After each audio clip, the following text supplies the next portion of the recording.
Pada kali ini kita akan mencoba meneruskan kajian kita dengan sesi praktek wudhu, tata cara praktikal wudhu seperti yang telah kita bahas secara teoritis baik dari petunjuk Al-Quran ataupun hadis-hadis Nabi Muhammad SAW yang menjelaskan dengan detail petunjuk dimaksud. Dan insya Allah di sesi kali ini kita akan mencoba praktek langsung dengan mendatangi tempat wudhu, dan saat ini saya berada di Masjid Al-Ihsan. Baik teman-teman, kita akan mencoba melakukan praktek wudhu langsung. Saya sudah mengondisikan ini ya, kemudian tangan juga sudah disiapkan, baju sudah dilipat, kacamata sudah dibuka, jam tangan sudah disimpan, dan sekarang kita akan coba praktekkan dengan menggunakan keran terlebih dahulu. Baik ya. Yang pertama tentunya kita mengonfirmasi keimanan terlebih dahulu, karena panggilan wudhu ingat dibuka dengan panggilan iman, dan saya terangkan di pelajaran sebelumnya bahwa panggilan iman itu mengonfirmasi lurusnya niat kita, lurusnya tujuan ibadah kita yang dilakukan karena Allah Subhanahu wa Ta'ala. Karena itulah konfirmasinya bersumber dari hati kita, dalam jiwa kita. Kita niatkan ibadah kita ini, wudhu kita ini ditujukan ya untuk beribadah kepada Allah Subhanahu wa Ta'ala dengan bahasa hati kita. Boleh dengan menggunakan bahasa masing-masing, misalnya saya berniat wudhu untuk menghilangkan hadas karena Allah Subhanahu wa Ta'ala.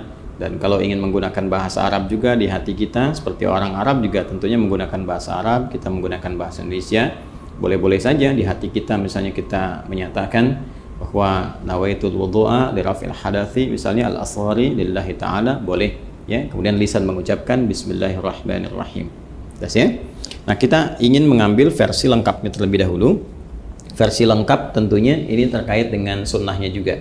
Kan kalau yang pokok itu ada 4 seperti kita uraikan di pertemuan yang lalu. Kemudian versi lengkap ini kita bisa ambil versi yang dicontohkan langsung oleh sahabat Utsman bin Affan radhiyallahu taala anhu yang mengambil pelajaran dari contoh wudhunya Nabi sallallahu alaihi wasallam. Nanti bisa dilihat di Sahih Al-Bukhari ya. Di Sahih Al-Bukhari topik yang keempat, Kitabul Wudhu, subtopik yang ke-23. Baik, sekarang kita akan coba memulai praktek, dan tentunya tadi sudah kita sampaikan memulai dengan niat ya. Kemudian mengucapkan bismillahirrahmanirrahim.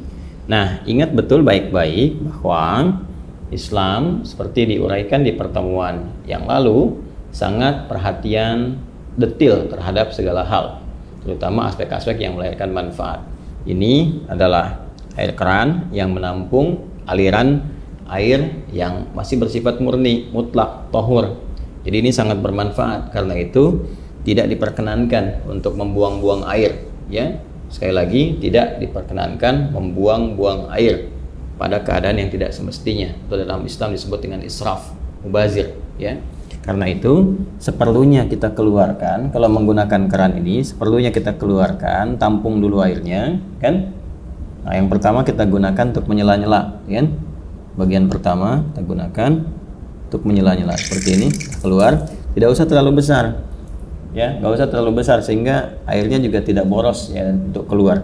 Nah, ini kita menyela-nyela dulu, dimulai dari kanan ya, ingat ya, selalu dimulai dari yang kanan. Nanti di Al-Bukhari ini di subtopik yang ke-31. Jadi kalau kita baca topik yang keempat, kita berwudu, subtopik 31 itu ada namanya subtopik berjudul Babut Tayammun. Ya, memulai dengan bagian yang kanan. Selalu kanan dahulukan. Kanan dahulukan. Baik ya. Jadi kita mulai. Ini kita buka dulu secukupnya kerannya. Keluar air. Ulangi ya. Tadi sudah kita bismillahirrahmanirrahim, niatkan dalam hati. Kemudian kita menyela-nyela seperti ini. Ya, ini bagian pertama. Nah, lalu yang kiri juga dibersihkan dulu seperti ini. Ya, sudah ya. Nah, ini sudah dibersihkan. Nah, ini sunnah ya. Sudah sunnah yang pertama kita lakukan, karena yang pertama niatkan mengikat pada rukunnya, pokoknya. Jadi ada pokok yang terkait dengan konfirmasi keadaan hati kita. Rukun yang pertama niat, kan? Nah, kemudian dikonfirmasi di lisan dengan bismillahirrahmanirrahim. Lalu setelah itu kita masuki sunnah-sunnah, memulai dengan sunnah berwudu. Tadi sudah menyela-nyela dulu, ini membersihkan bagian jemari-jemari dan telapak ya. Baik, sehingga keadaannya bersih sebelum membersihkan yang lain. Baik, selesai. Kemudian langsung untuk berkumur-kumur kita ambil. Nah, biasanya saya melakukan seperti ini.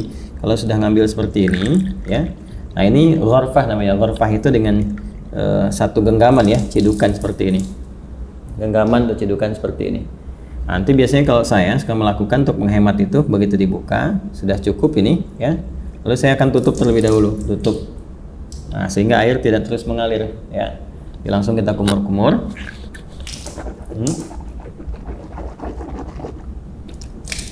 Baik, saya ingin terangkan terlebih dahulu. Di saat mengumur-ngumur itu namanya tamadad, ya. Tamadad itu bisa kita lakukan dengan 2-3 pendekatan. Pertama, kumur-kumur terlebih dahulu, ya, kumur-kumur sampai keluar, ya. Kemudian yang kedua juga kumur-kumur, nanti sebagian airnya langsung dihisap, ya, dihisap. Jadi kumur-kumur, sebagian airnya dihisap. Nah, itu yang dihisap itu istinsyak namanya, ya, masuk ke dalam hidung, istinsyak. Usahakan agak dalam. Nah, nanti kemudian kita keluarkan disebut istinthar namanya, ya. Ini bagian yang kedua, kumur-kumur, ya. Kemudian yang pertama, yang keduanya itu sambil dihisap, baru nanti istinsyak ini, kalau istinthar dikeluarkan. Ada nanti sedikit saja, bisa tambahan kalau menggunakan siwak, ya, untuk bisa membersihkan itu. Ya, jadi bisa saja. Kemudian kalau memang tidak ada itu, bisa gunakan bagian jari yang dianggap bersih. Ya, tadi kan sudah dibersihkan. Untuk membersihkan kalau ada sisa makanan yang kalau tidak ada siwak dengan kayu tertentu atau sikat gigi, Anda bisa gunakan bagian jari yang dianggap sesuai untuk membersihkan kalau ada sisa makanan di sini yang tidak cukup dengan kumur-kumur. Ya, saya ambil contoh begini misalnya. Ini buka seperti ini, ya. Lalu kita mulai, ya. Lalu kita tutup dulu ini, ya, seperti ini.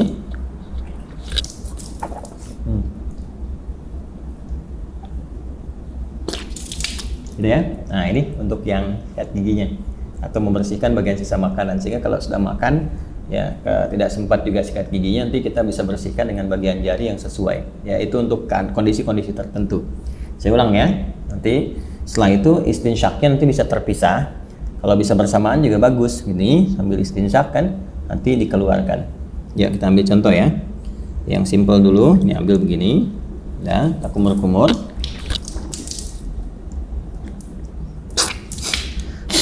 Ya. Nah, baik, kita contohkan, ya, sekali lagi, ya. Jadi teman-teman sekalian bisa, tadi kan sudah, ya, untuk kumur-kumur sambil dibersihkan bagian giginya. Nah, kemudian yang kedua kita ambil untuk maksimalkan istinsyak dengan istintharnya. Jadi kumur-kumur lagi sambil dihirup, ya, ke hidung. Ya, dari buang. Nah, ini bisa berkumur-kumur sambil dihirup, atau kalau mau kumur-kumur dulu, buang, nanti bisa untuk istinsyak dan istintharnya terpisah, ya. Ya, kita ambil misalnya contoh untuk yang kalau terpisah begini, kumur-kumur, ya. Kalau mau dihirup ke hidungnya terpisah, kita ambil lagi, ya kan, seperti ini. Nah, itu, ya. Nah, ini manfaatnya kalau dipisah ini kayak semacam ada pilek, ya, pilek atau virus tertentu berkumpul. Nah, ini biasanya lebih spesifik untuk membersihkan wilayah hidung, sehingga ketika ditekan itu istintharnya ini bisa dipijit salah satunya bergantian untuk dikeluarkan, ya, sehingga kotoran yang ada di hidung itu bisa keluar. Ya, kalau dalam kondisi normal biasa bisa langsung Anda hisap saja, dihirup, ya, bukan dihirup ke hidung.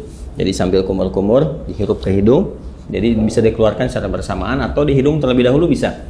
Karena tidak ada aturan spesifik mana yang didahulukan. Apakah di mulut dulu atau di hidung dulu. Jadi kalau Anda ingin keluarkan yang di hidung dulu boleh. Misal begini. Ya. Nah, kurang lebih demikian, ya. Atau yang di mulut dulu baru di hidung, nggak ada masalah. Tergantung kondisional saja. Karena sifatnya tamadad dulu baru istinsyak. Itu yang urutannya. Jadi kumur-kumur dulu, baru dihirup. Adapun cara mengeluarkan tidak spesifik diatur. Ya, tapi kalau ingin berurutan boleh dari mulut keluar, baru hidung. Terus kalau kondisi ingin membersihkan spesifik khusus, boleh dipisahkan. Kumur-kumur, ya, kemudian dilepas, baru kemudian khusus untuk yang hidung untuk memudahkan yang di dalam itu keluar. Hikmahnya kan mengeluarkan yang kotor. Jelas, ya? Baik. Bisa dipahami, ya, teman-teman sekalian? Nah, jadi itu untuk yang pertama, kumur-kumur. Sekali lagi, buka kerannya. Saya ulang, ya. Kerannya buka, ambil air ghurfah namanya, segenggaman seperti ini, Ya, kemudian kalau sudah cukup, tutup ini supaya tidak mubazir. Kumur-kumur. Itu ya. Das ya. Nah, baru kemudian dicuci kembali, disiapkan. Nah, ini kalau sekali cukup sudah. Kalau diperlukan 2 kali, 2 kali, 3 kali, 3 kali. Ya. Dan ini tadi penggunaan jemari sekali lagi ya untuk menegaskan atau menghilangkan bagian bekas-bekas kalau ada makanan dan sebagainya yang kalau sekiranya tidak memungkinkan untuk gosok gigi atau membersihkan. Jelas ya? Baik, lanjut. Dari sini saya tes air dulu. Kemudian kita buka kembali. Nah, sekarang masuk ke bagian yang pokok. Ya, buka lagi, masuk gini, bagian yang pokok. Tutup, baru ke wajah. Nah, ini yang ingin saya contohkan. Bagian pokok yang paling utama itu. Ini ghasala itu ambil airnya, tumpahkan di wajah begini. Ini lihat ya yang telunjuk gini. Oh, seperti ini. Nah, ini bagian jempol yang di sini belakang. Kemudian langsung ke bawah. Nah, ini yang diselai-selai di janggutnya. Ya. Maksudnya apa? Supaya meresap air ke pori-pori karena melewati janggut dalam sini. Kalau nggak ada janggutnya bisa langsung dibasuh ke dagu ya, sini.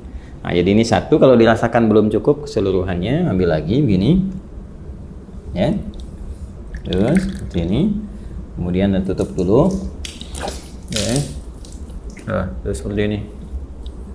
Ya. Saya kira 2 kali juga bisa cukup ya. Seperti ini. Ya. Nah, ini nanti ada versi yang sekali itu versinya Ibnu Abbas radhiyallahu taala anhuma yang menyontoh praktek Nabi yang pernah menggunakan sekali. Itu kalau di Al-Bukhari, subtopik yang ke-21, marratan ya. Babul wudu, judulnya itu Babul wudu marratan. Bab pembahasan tentang wudu yang sekali basuh ya. Kemudian nanti yang versi yang keduanya, subtopik 22, itu yang versinya Abdullah bin Zaid. Babul wudu marrataini, 2 kali. Ya, kemudian versi yang Utsman bin Affan radhiyallahu taala anhu yaitu yang subtopik 23. Itu yang 3 kali, talatan. Nah, versi yang dimaksudkan itu adalah pengalaman sahabat-sahabat mulia ini melihat wudunya Nabi untuk memanfaatkan air dan juga terkait dengan luasan cakupan ya, apakah tercakup nggak dengan air itu kepada bagian-bagian yang harus dibasuh atau diusap dalam wudu itu. Prinsipnya demikian. Jadi boleh sekali-sekali, 2 kali, atau 3 kali, dan mendahulukan yang kanan. Ingat ya, mendahulukan yang kanan. Ada namanya sebab yang pernah juga saya utarakan, yang nomor 31 subtopiknya babut tayammun. Ya, tentang tayammun ketika Nabi mengajarkan Ummu Atiyah radhiyallahu taala anha bagaimana mendahulukan yang kanan. Jadi kanan dulu baru kemudian kiri. Nah, ini tentang kanan dulu kemudian yang kiri juga akan masuk setelah ini. Ya, setelah kemudian wajah selesai, baru tangan sampai siku. Ini kita ambil lagi. Ya, wajah selesai, tangan sampai siku, kumpulkan seperti ini airnya. Nah, teman-teman sekalian, ini ya. Kemudian tumpahkan di tangan ini, ya, sampai siku ke sini. Nah, lalu ke sini depan. Nah, terus sampai ke sini, ya. Nah, ratakan seperti ini. Jelas ya? Nah, kalau dirasakan belum cukup, rata, buka lagi airnya. Ya. Nah, dianggap cukup, ditumpahkan, tutup dulu seperti ini. Nah, nanti bisa dari depan begini, ya. Kemudian ke belakang bisa seperti ini, yang fleksibel saja. Mending air ditumpahkan, bisa ke sini dulu, bisa ke sini dulu. Ya, tadi kan saya mulai dari belakang seperti ini, ke depan. Kemudian yang kedua saya mulai dari depan untuk meratakan, ya, seperti ini. Jelas ya? Nah, kemudian setelah itu yang kiri itu yang dibuka lagi. Nah, tutup seperti ini, ya. Ini boleh fleksibel. Dari mana mulainya? Yang penting dari depan sini ke bagian siku. Ya, nah kurang lebih seperti ini. Ya, kalau mau kita samakan, kalau kanan 2 kali, kiri 2 kali juga ya, untuk bisa menyeimbangkan, menyamakan seperti ini. Tumpahkan, ya, pas ya. Baik. Nah, ini suasana malam kita prakteknya, jadi diiringi dengan sekuteng lewat. Jadi ya, teman-teman. Saya, nah selesai. Kemudian mengusap kepala, bukan rambut ya. Karena kepala, ingat bagian mengusap itu ambil. Nah, ini kan dipercikan nih ya. Dipercikan seperti ini, tuh ya. Nah, jadi kita pun nggak harus terlalu banyak ngambilnya. Saya ambil secukupnya, percikan, dan nah ini untuk kepala. Kalau dirasakan nggak ada masalah, dari depan ke belakang seperti ini. Ya, kita boleh balikan lagi begini atau cukup ke belakang juga begini, nggak ada masalah ya. Lalu versi pertama langsung ke telinga begini. Ya, langsung ke telinga. Ingat yang telunjuk ini bagian dalam begini. Yang jempol ini bagian belakang di sini. Ya, seperti ini. Bisa seperti itu, atau kita dahulukan dulu kepala misalnya. Ya. Nah, kemudian nggak terlalu banyak ya. Cipratkan begini. Nah, usapkan misalnya begini. Nah, ya.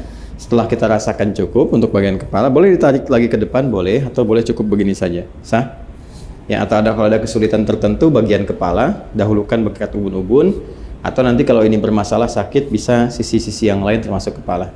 Setelah itu ambil air lagi, ya kan? Baru kemudian membasuh telinga, seperti yang tadi dicontohkan, bagian depannya menggunakan telunjuk di sini, belakangnya menggunakan jempol. Jelas ya? Baik, berpindah ke kaki. Nah, ini penting juga karena nanti ada hadis spesifik ya terkait dengan bagian kaki ini, khususnya kotoran-kotoran yang melekat di kuku ya, kuku bagian jempol ini ya, di sebelah sini ujung-ujung ini. Jadi perhatian, ingat kaki sampai kedua mata kaki sampai di sini ya. Jadi kita bisa ambil lagi airnya seperti ini ya, kemudian cukup gini. Nah, biasanya saya bagi 3 bagian. Yang pertama saya tumpahkan, basuh ini dulu. Nah, setelah ini, nah kemudian bagian depan kita bersihkan dulu begini. Ini ya. Nah, udah seperti ini ke belakang, dan tentunya bagian belakang tidak mendapatkan porsi air yang cukup ya, walaupun mendapatkan bagian tertentu untuk mengusap, tapi ini lebih bersih untuk bagian depan pertama. Jadi yang kedua, nah ini kita bisa sempurnakan bagian belakangnya seperti ini. Nah, ini ya, majukan lagi ke depan ini. Nah 2 pun sudah cukup sebetulnya ya. Kalau dirasakan kurang bisa dengan 3. Selanjutnya yang kiri, seperti halnya yang kanan tadi, kita ambil ini ya. Nah, ini seperti ini. Saya suka menggunakan kelingking karena lebih fleksibel untuk menyela-nyelanya. Ini dibersihkan di sini ya, ini untuk ke belakang. Nah, kemudian disempurnakan, ambil lagi, kita tumpahkan seperti ini ya. Dah selesai. Nah, ini selesai ya. Setelah selesai, dah, kita diusahakan menghadap ke arah kiblat, kita berdiri sini ya. Lalu kita berdoa, doa yang sudah pernah diajarkan juga ya, syahadatain dulu, asyhadu an la ilaha illallah, asyhadu anna muhammadar rasulullah, ya kan? Allahumma ja'alni minat tawabin wa ja'alni minal mutatahhirin. Ya, kalau kita ingin supportkan doanya supaya dengan kita taubat, kemudian juga kita bersuci ya, ya Allah jadikan aku termasuk orang taubat. Berarti ini tadi kita sambil evaluasi. Makanya ada ulama juga yang menyarankan sambil saat dibasuh ini dan nadhafah, ini kan nadhafah nih luarnya, nadhafah. Ya, tapi juga harus ada al-husnu wadhiya. Sifat husnu wadhiya itu yang dimaksud dengan taharahnya. Bersih luarnya, suci dalamnya. Ini yang disyarat Nabi di hadis Muslim. Begitu jatuh air wudhu itu, jatuh pula dosa-dosa yang melekat kepada fungsi-fungsi organ tubuh yang digunakan itu. Jatuh. Nah, jatuhnya ini dengan taubat. Jadi kita merasakan ini ada yang salah nih sebelum wudhu nih ya, supaya hilang kesalahan itu. Makanya ada ulama yang mengajarkan evaluasi saat dibasuh itu, merasakan dalam diri, minta sama Allah supaya digugurkan dosa yang ada di wajah, gugurkan dosa yang ada di tangan, macam-macam. Dalam hati kita bisa meminta dengan bahasa kita, ya Allah, gitu kan, mohon hilangkan kesalahan-kesalahan yang melekat atau kebiasaan buruk pada tangan, pada wajah sebelumnya ya, dan sampai dengan ke ujung kaki. Itu dalam hati kita bisa meminta, tidak ada masalah di situ, karena ada unsur taubat di dalamnya. Jadi begitu selesai kita berdoa, kita mohon kepada Allah, digolongkan pada orang-orang yang taubat, kemudian juga yang terbiasa bersuci. Mutatahhir itu biasa bersuci. Jadi begitu wudhunya misalnya batal, suci lagi, sehingga terjaga dalam kebaikan. Karena prinsip wudhu itu kan menjaga diri dalam kebaikan. Oke? Baik, selesai ini dengan menggunakan versi kran, ya, gunakan versi kran.